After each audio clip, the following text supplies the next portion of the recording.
Bonjour, bienvenue donc dans ce tutoriel pour le TP numéro 1 sur le CSS.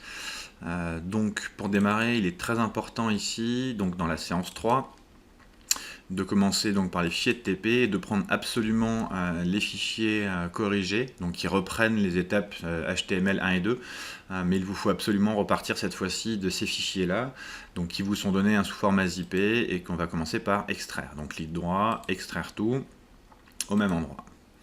Et donc nous allons obtenir dans ces fichiers notre site qui reprend notre fichier image, la page produit que nous avons créée en HTML, ainsi que la page d'accueil, et pour laquelle j'ai rajouté cette fois une feuille de style sur laquelle nous allons pouvoir mettre en place tous les styles CSS.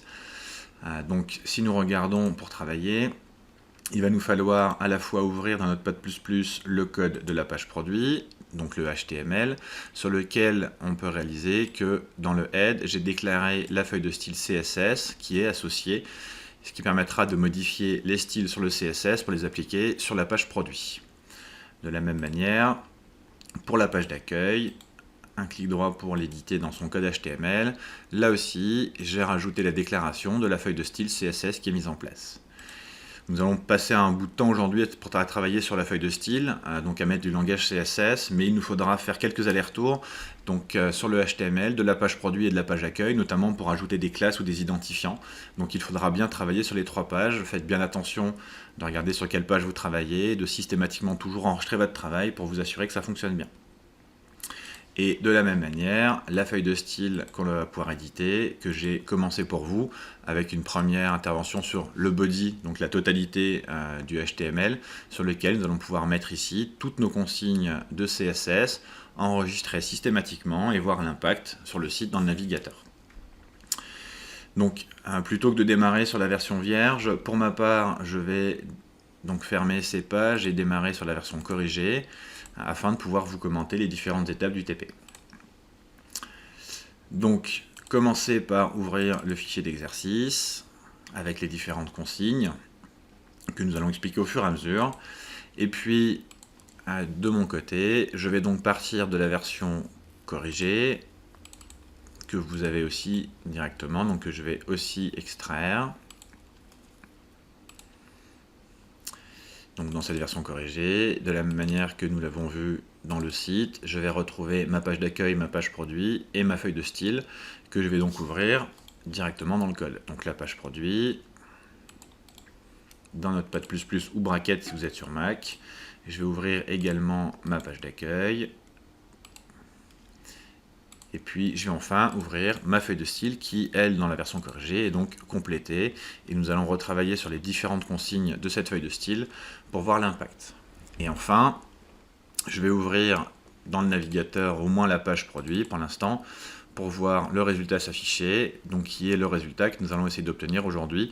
Vous voyez qu'il y a quelques éléments graphiques qui sont apparus au niveau des liens, des bandes de couleurs, une meilleure gestion du tableau, et puis une apparition d'une bande verte ici pour le menu que nous allons faire évoluer par la suite dans la prochaine séance. Donc repartons par les consignes une par une.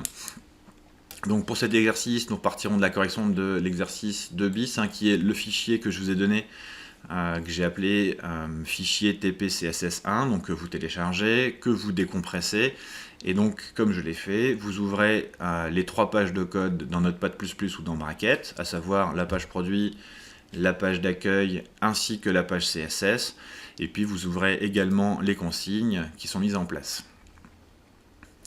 Donc dans la feuille de style qui s'appelle style CSS, nous allons modifier les différentes caractéristiques pour travailler. Donc faites bien attention, à différentes étapes du TP, nous travaillerons parfois sur la feuille de style CSS et nous irons parfois travailler sur les feuilles HTML. Pensez bien systématiquement, après chaque modification, à enregistrer votre travail dans le code et à vérifier dans le navigateur que c'est bien impacté. Pour les balises body, donc pour la totalité du contenu de notre page HTML, c'est-à-dire tout ce qui va se trouver entre body et body, nous voulons modifier la police, la taille du texte et les marges. Donc la police sera Arial. Je vous ai mis entre parenthèses à chaque fois l'argument à mettre en CSS, il s'agit donc de font family. Pour la taille du texte, nous voulons mettre font size à 18 pixels et pour les marges, margin, nous voulons les mettre à 0. Donc l'impact dans le CSS de ces éléments de question, nous allons les retrouver ici dans le fichier CSS. Alors je vais agrandir un petit peu pour vous montrer plus facilement. Nous travaillons sur la balise body, donc tous les éléments qui se trouvent à l'intérieur de la balise body vont avoir comme caractéristique donc font family 2 points, Arial, pensez au point virgule à la fin de chaque consigne. Donc la taille, la famille pardon, sera Arial de la police, font size 2.18 pixels, point virgule, et margin 2.0, point virgule. Il y a donc 3 consignes à chaque fois avec un point virgule à la fin, et donc bien les consignes ici qu'on peut vérifier en cliquant sur les accolades. La balise body se voit affecter des consignes qui se trouvent entre ces accolades. Donc pensez à bien présenter votre code de cette manière. Si nous continuons à regarder la suite du TP, nous allons maintenant essayer d'intervenir sur la totalité des titres de niveau H1 de toutes les pages HTML. Donc cette fois, nous allons intervenir dans le CSS sur les balises H1 et nous avons envie de mettre ces différentes consignes en place. Là encore une fois, entre parenthèses, je vous ai écrit le nom de la consigne en anglais pour le CSS, la couleur du texte qui sera color, la taille du texte qui sera font size, l'alignement du texte, texte aligne que nous mettrons 2 points center, le soulignement du texte, text decoration en underline, et puis la mise en capitale, text transform en uppercase. Donc si nous regardons cette fois la mise en place de l'impact dans le code, et je travaille ici sur la balise H1, donc tous les éléments H1 du code HTML se verront affectés entre ces deux accolades. Ces consignes qui se terminent toutes par un point virgule, c'est important. Donc la couleur color de points est mise en place. Text decoration underline. La transformation du texte en uppercase pour mettre tout en capital pour les H1. Font size à 30 pixels et l'alignement du texte qui est centré. À chaque fois que vous mettez en place ces consignes dans le CSS ici, pensez systématiquement à enregistrer votre travail et à regarder dans votre navigateur, en actualisant la page, toujours ici ou avec la touche F5, si ce que vous avez mis en place est bien affecté. Ici par exemple, on voit bien la mise en place pour les titres H1, donc c'est-à-dire ce titre-là, la mise en place, du fait que ce soit en capital obligatoire, uppercase, c'est bien centré, c'est bien dans la police demandée, la couleur de fond utilisée pour la police est bien le vert demandé, et le soulignement est bien mis en place. Donc à chaque fois, quand vous maîtrisez votre code, allez vérifier dans le navigateur si les modifications au fur et à mesure ont été impactées, ce qui vous permettra de voir effectivement si vous avez une erreur, par exemple quelque part d'un point virgule, de vous rendre compte de l'endroit où elle se trouve avant d'aller trop loin. Donc faites bien étape par étape. Si nous continuons ensuite, nous allons travailler cette fois sur les balises H2, donc nous voulons modifier le style de tous les titres de niveau 2 qui se trouvent sur le HTML.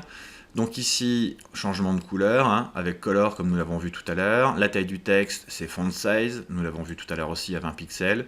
Et le soulignement du texte, c'est text transform, que nous mettrons sur underline. Là encore une fois, dans le fichier CSS, cela se trouve ici à la ligne 16.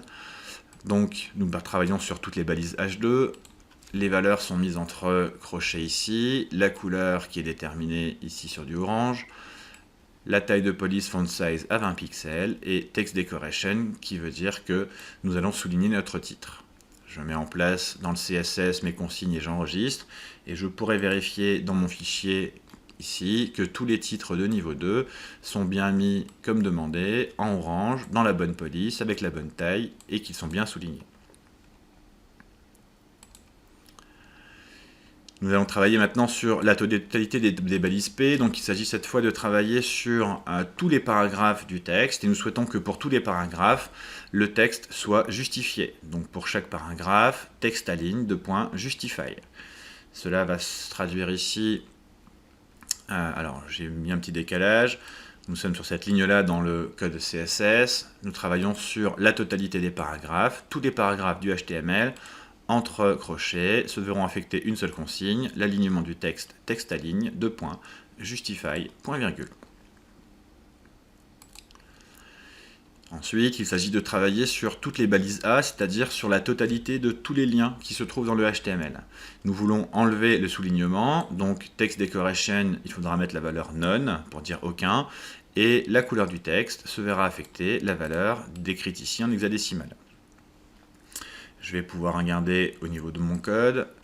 Ici, les liens A sont entre crochets, affectés de 2 consignes. Text decoration none, aucun soulignement. Et la couleur de mes liens est déterminée sur cette valeur hexadécimale qui est mise en place ici.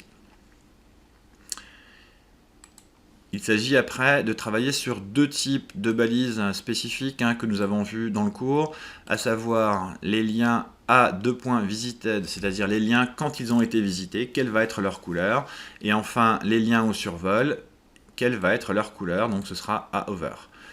Donc nous allons travailler dans le CSS sur la valeur A:visited et sur la valeur A:over pour déterminer avec color des couleurs de texte différentes ici et là pour les textes des liens quand ils auront été visités, c'est-à-dire lorsque j'ai déjà cliqué dessus, quelle sera la couleur d'affichage par la suite, et ensuite quelle sera la couleur de mes liens au survol. Donc ici, encore une fois dans mon code, je vais travailler cette fois sur 2 types de liens différents que je retrouve ici. J'ai bien A:visited qui va déterminer la couleur spécifique pour les liens lorsqu'ils auront été visités, lorsque j'aurai déjà cliqué dessus. Et puis A:over pour lequel j'affecte une consigne entre crochets avec une autre couleur pour les textes de mes liens au survol. Là aussi, encore une fois, je pense à enregistrer mon travail et à vérifier dans le navigateur le fonctionnement de mes différents liens que je vais pouvoir chercher et je vais pouvoir regarder qu'effectivement la couleur au survol va être modifiée et que la couleur, une fois avoir cliqué dessus, sera modifiée aussi directement. Donc je vais pouvoir vérifier ceci par exemple sur les liens qui sont en dessous. Nos jus devient bien vert au survol et au clic dessus. Donc j'ouvre bien la fameuse page innocent que nous avons mis dans le lien. Mais je peux surtout me rendre compte que maintenant mon lien est aussi en orange puisque j'ai déjà cliqué dessus. À présent, il va nous falloir faire quelques petites modifications dans le code HTML de la page produit avant de pouvoir travailler sur du CSS. Donc dans le code HTML, cette fois, de la page produit, à l'intérieur de la balise UL, donc celle qui sert de notre liste à puces pour notre menu, on va rajouter une classe particulière pour distinguer cette liste à puces de la deuxième qui se trouve sur la page. Et cette liste à puces UL, nous allons lui affecter une classe que nous allons déterminer comme étant menu. Alors menu étant un mot que j'ai choisi, quand on attribue une classe ou un identifiant, on peut mettre ce qu'on a envie. Ce qui est important, c'est de trouver quelque chose qui vous parle, qui est facile à retenir, très simple à écrire, c'est-à-dire sans majuscules, sans espace, sans accentuation, surtout pour éviter les fautes d'orthographe. Donc avant de pouvoir mettre en place du CSS, nous allons pour cela aller dans le HTML, donc de la page produit, et mettre une classe spécifique pour distinguer la liste à puces. Je retourne donc dans mon code, je vais sur la page produit. Sur cette page produit, je vous rappelle que nous avons 2 listes à puces. La première à la ligne 21 qui représente ici la liste à puces qui gère notre menu, mais j'en ai aussi une deuxième qui se trouve un peu plus bas, ici à la ligne 70, qui elle gère la liste de mes caractéristiques. Si dans mon CSS j'intervenais par exemple pour changer la couleur de tous les éléments LI ou de toutes les listes à puces, je modifierais forcément les deux en même temps. Moi, ce qui m'intéresse, c'est de ne pouvoir en modifier qu'une seule et pas la deuxième. Pour ça, je vais devoir trouver une manière de les distinguer, et donc je vais aller dans le code ici, de cette première liste à puces, et rajouter à l'intérieur de la balise, je suis dans la balise ouvrante de ma liste à puces, une classe pour lui dire, voilà, c'est un UL particulier qui aura un style qui sera géré par une classe menu. L'avantage, c'est que je vais pouvoir dans le CSS travailler uniquement sur cette liste à puces pour la modifier. Donc dans le HTML, je rajoute ici classe égale menu dans la balise ouvrante du UL et je pense bien à enregistrer mon travail. Maintenant que j'ai fait ça, je vais pouvoir travailler uniquement sur cette liste à puces dans mon CSS. Donc pour cette balise UL du menu uniquement, je vais me servir de la classe que j'ai mise en place et je vais enlever les puces de la liste, list style type, je mettrai none. Je vais pouvoir modifier la couleur de fond avec background color et je vais pouvoir mettre une couleur de texte en blanc. Je vais donc retourner dans mon code CSS cette fois-ci. Ici, je suis donc sur l'élément que je veux modifier. Alors, la balise UL, bien évidemment, mais pas toutes les balises UL. Le point menu veut dire les balises UL, mais seulement celles qui ont point menu, la classe menu, ce qui va me permettre de ne modifier que la première. Dans cette liste à puces, je vais affecter 3 consignes. List style type de .none, ce qui veut bien dire qu'il n'y aura aucune puce sur ma liste, ce qui m'éviterait d'avoir les petits points devant ma liste. Nous ne l'avons pas encore vu, mais la couleur de fond qui sera gérée par background-color de points pour y affecter la couleur de fond verte. Et puis, je vais mettre des marges internes, padding de points à 10 pixels à l'intérieur.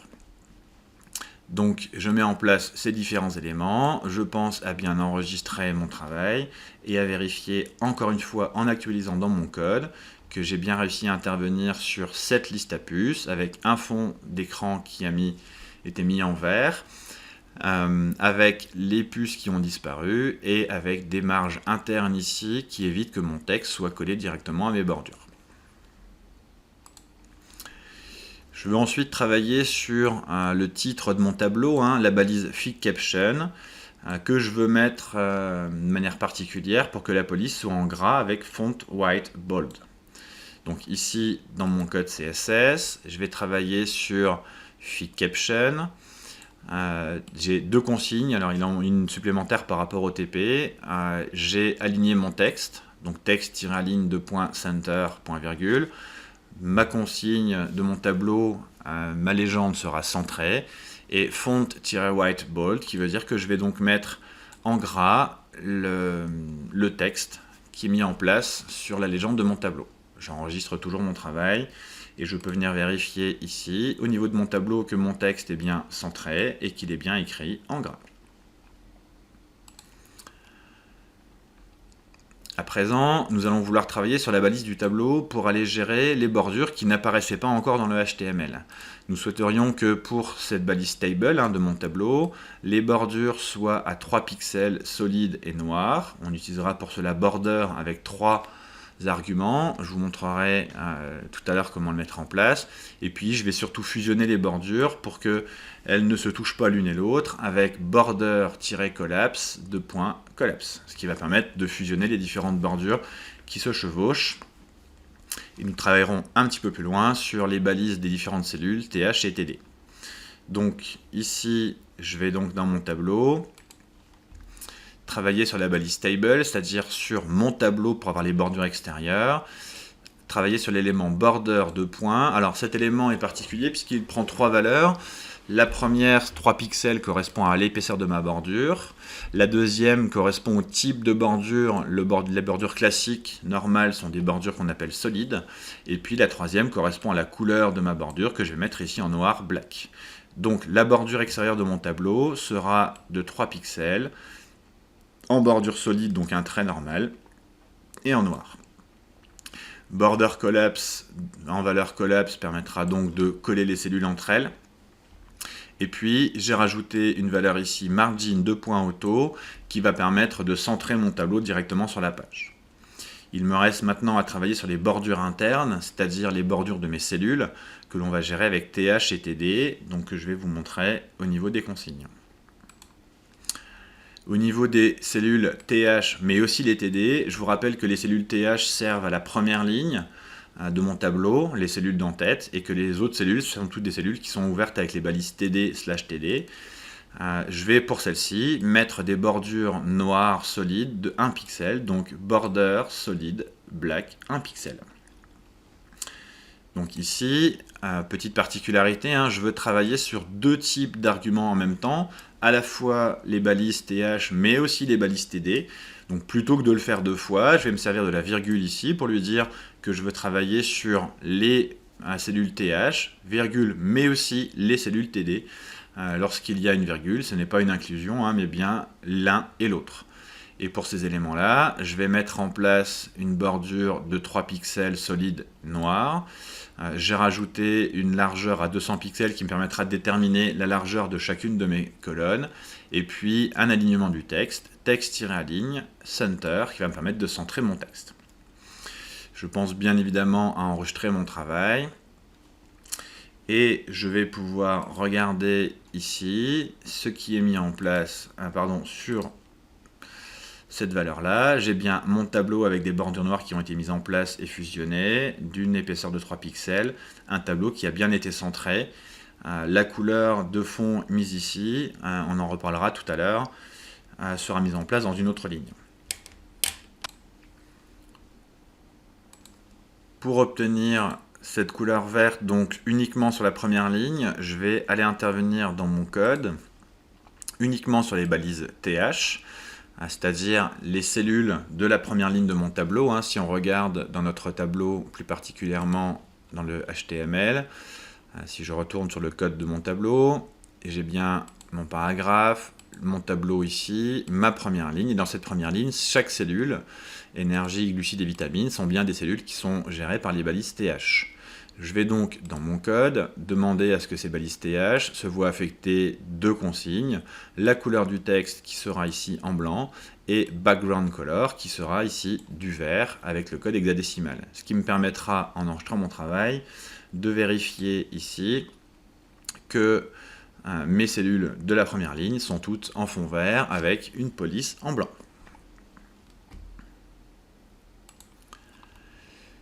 Pour la suite, nous allons encore une fois faire une modification, cette fois dans le code HTML. Donc attention, il s'agit de nouveau d'aller dans le code HTML, toujours de la page produit, dans lequel nous allons ajouter encore une fois une classe égale center. Donc on va créer un nouveau style que l'on va mettre dans les balises des paragraphes, de certains paragraphes en particulier que nous allons vouloir modifier. Il s'agit de modifier le paragraphe de l'image et aussi les 3 derniers paragraphes de la page. Donc si on regarde sur notre code de la page produit, je retourne dans mon HTML produit, je vais donc chercher le paragraphe qui gère l'image, à savoir celui-ci. Ce paragraphe-là se voit dans la balise P affecter un style qui est une classe égale center. Je vais affecter ce même style avec un copier-coller dans les 3 autres derniers paragraphes, à savoir celui qui gère l'iframe, et puis ce paragraphe qui est là, qui gère le lien, et le dernier paragraphe ici, qui gère le retour en haut de page. Vous n'avez pour l'instant pas ce paragraphe-là qui apparaîtra un peu plus tard dans le TP. Donc il s'agit bien de mettre une classe center pour le paragraphe de l'image, celui de l'iframe, et puis dans les 2 derniers paragraphes, celui qui gère le lien vers les jus de fruits et celui qui va gérer le retour en haut de page. Donc dans le HTML, je viens mettre pour ces paragraphes en particulier un style grâce à la classe center. Comme c'est une classe, j'ai le droit de la mettre plusieurs fois sur ma page. Et je vais pouvoir du coup modifier uniquement ces paragraphes-là dans mon CSS. Pour ces paragraphes, j'ai envie donc de centrer le texte à l'intérieur directement pour chacun de ces paragraphes. Je vais donc ici, dans mon code, style CSS, pour p.center, donc c'est-à-dire pour tous les paragraphes qui ont la classe center, donc seulement les 4 paragraphes pour lesquels nous avons créé un style, je vais mettre un alignement de texte de .center qui va me permettre de centrer mon texte pour ces paragraphes. L'avantage des classes va permettre donc de travailler uniquement sur certains éléments qui se sont fait affecter une classe en particulier. Les autres paragraphes, eux, ne seront pas affectés, donc le texte n'y sera pas centré. Nous voulons ensuite travailler sur la balise iframe et mettre des bordures de 2 pixels solides noirs. Alors attention, il y a une particularité avec des modifications qui ont été faites au niveau des iframes. Il faudra rajouter point d'exclamation important avant la fin de ma consigne, avant le point virgule. Donc je vous ai mis cette modification ici dans le code. J'ai mon iframe que je veux modifier, pour laquelle je vais mettre une bordure de 2 pixels solide et black, et je rajoute le critère important pour imposer, obliger cette consigne à être prise en compte, puisqu'il y a des modifications dans les iframes aujourd'hui qui font que parfois ça ne passe pas. Donc ici, j'ai bien géré les bordures de mon iframe. Ensuite, je vais mettre une couleur de fond background color, qui est cette couleur hexadécimale, derrière la liste du menu et ajouter une marge intérieure de 10 pixels. Donc ça, nous l'avons vu juste avant. puisque je l'avais déjà déterminé dans la ligne précédente. Je vais retrouver la ligne de mon code graphique qui gérait mon menu. Si vous vous rappelez, il s'agissait tout à l'heure un peu plus haut de cet élément ul.menu. Nous allions gérer la liste à puces de notre menu sur laquelle j'ai rajouté ici la couleur de fond et les marges à 10 pixels que nous avons déjà vu finalement lorsque nous avons abordé le menu tout à l'heure. Ensuite, nous voulons modifier la couleur des liens dans le menu pour les afficher en blanc. Donc, dans la partie menu, les liens qui sont dans le menu uniquement, seulement les liens A qui sont dans le menu, nous voulons les mettre en blanc. Au niveau de notre code, nous allons pouvoir retrouver au niveau de notre menu, que je vais retrouver ici, pardon.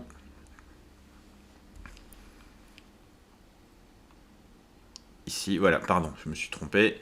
Donc, nous voulons changer la couleur uniquement des liens A, mais pas tous les liens, seulement les liens qui sont dans notre liste à puces menu. Puisque je vous rappelle que les liens, tout à l'heure, s'étaient fait affecter une autre couleur de manière générale. Si nous remontons tout au début de notre code, les liens avaient été mis dans une couleur orange particulière. Donc tous les liens du HTML sont dans une couleur, mais l'avantage du CSS, c'est que toutes les consignes se lisent de haut en bas et que si une nouvelle consigne apparaît plus bas dans le texte, elle va contredire les précédentes.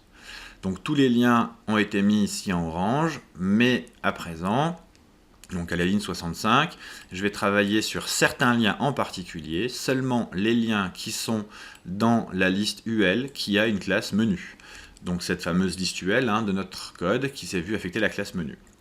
Pour ces liens de la liste UL menu, je vais mettre une couleur de police qui est du blanc, c'est-à-dire 6 fois le F dièse 6 fois le F. Je veux aussi modifier la couleur au survol des liens du menu pour mettre cette fois-ci une autre couleur. Je vais donc de la même manière dans mon code travailler uniquement sur les liens de la liste UL menu, mais deux points over, c'est-à-dire au survol, pour y affecter une couleur spécifique au survol. Ces deux lignes-là donc me permettent de ne travailler que sur les liens qui se trouvent à l'intérieur, il s'agit bien d'une inclusion avec l'espace, à l'intérieur de la liste de menus UL qui est la classe menu. Si nous regardons sur notre code après avoir enregistré, nous avons bien modifié la liste de ces liens-là qui sont en blanc et du orange au survol.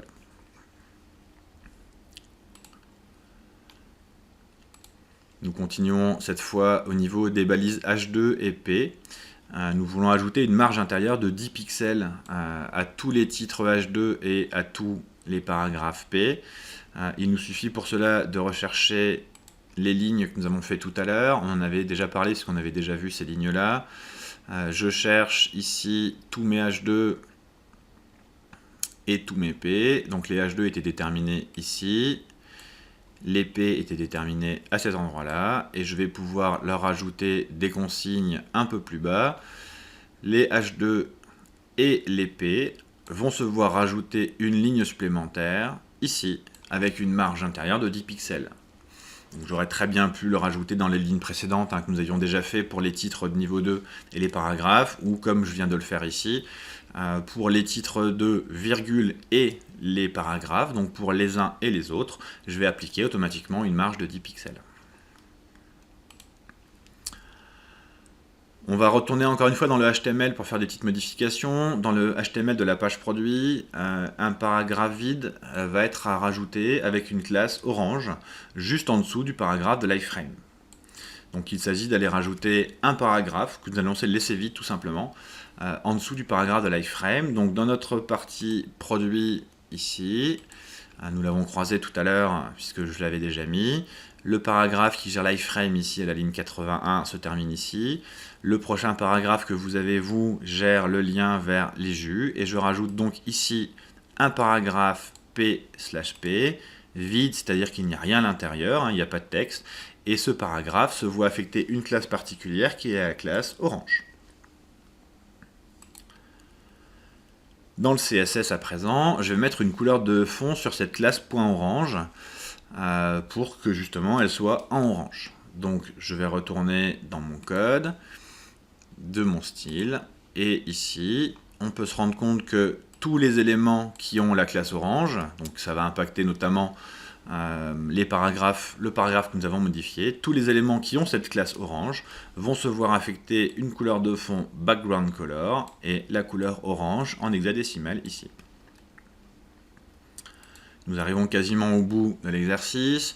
Dans le HTML de la page d'accueil, cette fois-ci, donc dernière modification d'HTML, on va utiliser les classes orange que nous avons déjà vues et center, orange que nous avons mis à l'instant, et puis la classe center, qui sont des classes qui existent déjà, au bon endroit pour que mettre la couleur de fond du body en orange et centrer tous les éléments. Je vous rappelle que les éléments de la classe center et orange se sont vus affecter des consignes, je peux vous les remontrer. Tous les éléments qui ont la classe orange auront une couleur de fond orange, et puis tous les éléments paragraphes qui ont la classe center auront un texte qui lui sera aligné. Donc tous les paragraphes avec la classe center sont alignés, et tous les éléments qui ont la classe orange auront une couleur de fond orange. Donc l'avantage de ces styles, c'est qu'ils existent déjà et que je vais pouvoir les répercuter sur d'autres éléments d'une autre page, simplement en les recopiant. Dans ma page d'accueil, ici, je vais regarder le body qui se trouve là. Il me suffit d'affecter à mon body la classe orange pour que du coup, lui aussi se voit affecter la couleur de fond orange automatiquement. De la même manière, si je veux centrer tous mes éléments sur ma page d'accueil, dans chacun des paragraphes qui existent ici, à la fois pour le lien vers la page produit et pour l'iframe avec la vidéo, il me suffit d'affecter la classe center ici et là pour pouvoir facilement centrer les éléments directement. Donc l'avantage de l'utilisation des styles, c'est qu'une fois qu'un style a été mis en place, il m'est possible de le répercuter sur d'autres éléments, sur d'autres pages, simplement en le recopiant. D'où l'intérêt d'avoir des styles qu'on arrive à mémoriser facilement et qu'on arrive assez facilement à reconnaître. Et enfin, nous souhaiterions modifier le lien vers le produit pour qu'il s'affiche en blanc tout le temps et en vert, donc dans cette couleur-ci, au survol. Je vous rappelle que la couleur des liens et la couleur des liens au survol a été déjà déterminée ailleurs avec des caractéristiques particulières, mais nous voudrions que ce lien-là en particulier, uniquement celui-ci, le lien de la page d'accueil vers la page produit, soit lui écrit en blanc et en vert au survol. Pour cela, plusieurs solutions, je vous en propose une. Je vais dans ma page d'accueil, j'ai rajouté une classe ici pour ce lien, donc le lien A qui envoie vers mon jus d'ananas passion, donc vers ma page produit. Ce lien A, je lui ai rajouté une classe égale blanc. Alors on aurait pu mettre autre chose, encore une fois c'est un choix que j'ai fait moi de manière arbitraire. Classe égale blanc qui va me permettre d'agir uniquement sur ce lien en particulier. Pour travailler sur ce lien, dans ma classe, dans mon style CSS, je vais travailler sur A.blanc qui veut dire les liens uniquement qui ont la classe blanc vont se voir écrits color avec tous les F qui veut dire en blanc et A.blanc 2.over qui veut dire que tous mes liens ayant la classe blanc au survol seront eux écrits en vert. Donc voilà une possibilité d'utilisation des styles, des classes, dans un élément en particulier qui va permettre de contredire les consignes qui ont été données précédemment pour changer cette couleur. On peut vérifier au final que dans notre page d'accueil cette fois-ci, le lien est bien écrit en blanc et qu'au survol, il s'écrit bien en vert. La classe orange a bien mis le fond en orange. Et puis, la classe center a bien centré tous les éléments. Voilà pour ce troisième TP sur le CSS. Merci, bonne journée.